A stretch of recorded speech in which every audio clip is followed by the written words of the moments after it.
எதிர்க்கட்சிகளுடைய யாராவது குறிப்பிட்டு இப்படி சொல்லியிருக்காங்கன்னா அந்த கட்சியினுடைய பேக்ரவுண்ட், அவங்க கடந்து வந்த பாதை, கடந்த காலங்களில் அவர்கள் எப்படி வெற்றி பெற்றார்கள் என்பதை குறித்து என்னால் பதில் சொல்ல முடியும்.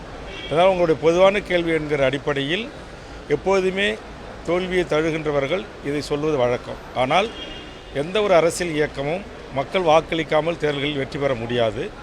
இங்கு மக்கள் வாக்களித்திருக்கிறார்கள். மகத்தான இந்த கூட்டணி, நான் சொன்னது போல தொடர்ச்சியாக இந்த கூட்டணி மாண்புமிகு தமிழக முதலமைச்சர் அவர்களால் வழிநடத்தப்படுகிறது.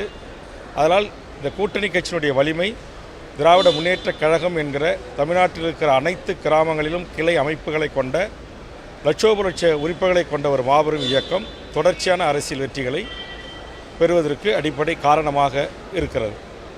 இரண்டும் சேர்ந்து தான் வெற்றி அடைய முடியும். வெறும் கூட்டணி கட்சி பலம் மட்டுமே வெற்றி பெற முடியாது.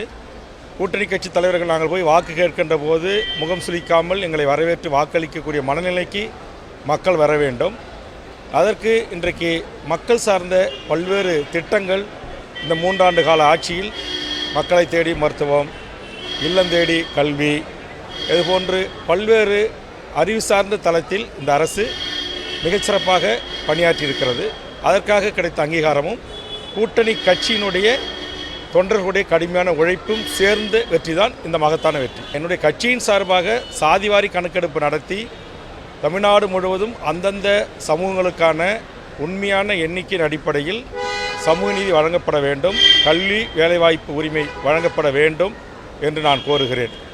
குறிப்பாக இன்றைக்கு தமிழ்நாட்டில் வெளி மாநிலத்தவர்களுடைய ஆதிக்கம் அதிகரித்து தமிழ்நாட்டு மக்களுக்கு கிடைக்க வேண்டிய நியாயமான வேலைவாய்ப்பு உரிமை பறிக்கப்படுகிறது.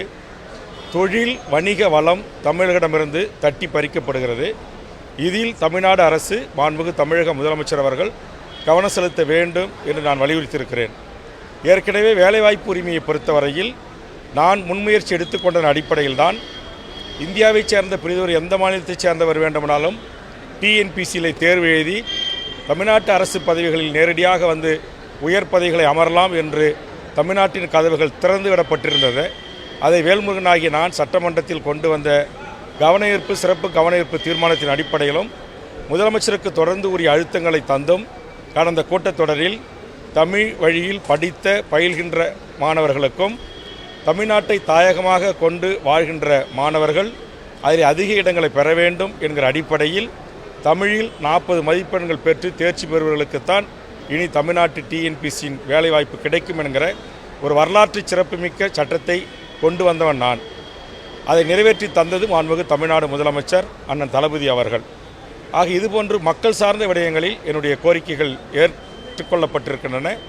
ஆக மாணவர், தொழிலாளர், இளைஞர், விவசாயிகள் என்று பாதிக்கப்பட்ட மக்களின் குரலாய் எமது குரல் ஒலிக்கிறது. அந்த அடிப்படையில் தமிழ்நாட்டு மக்களின் பல்வேறு பிரச்சனைகள் மாவட்ட அளவில் இருக்கிறது, மாநில அளவில் இருக்கிறது. இப்போது என் கண்முன்னே இருக்கிற மிக முக்கியமான பிரச்சனை சமூக நீதி பிரச்சனை. அதனால் சாதிவாரி கணக்கெடுப்பு நடத்தி அந்தந்த சாதிகளுக்கு ஏற்றவாறு சமூக நீதி கிடைக்கப் பெறுவதை உறுதி செய்ய வேண்டும். சட்டமன்றத்தில் நான் கோரிக்கை வைத்தபோது கண்டிப்பாக இந்த அரசு சமூக நீதியை காக்கும் என்று உறுதியளித்திருக்கிறார். அதை காப்பதற்குரிய நடவடிக்கைகளை கண்டிப்பாக இந்த 2 ஆண்டு காலத்தில் மேற்கொள்வார் என்று நான் நம்புகிறேன். செய்திகளை உடனுக்குடனும் துல்லியமாகவும் தெரிந்து கொள்ள சப்ஸ்கிரைப் பண்ணுங்க.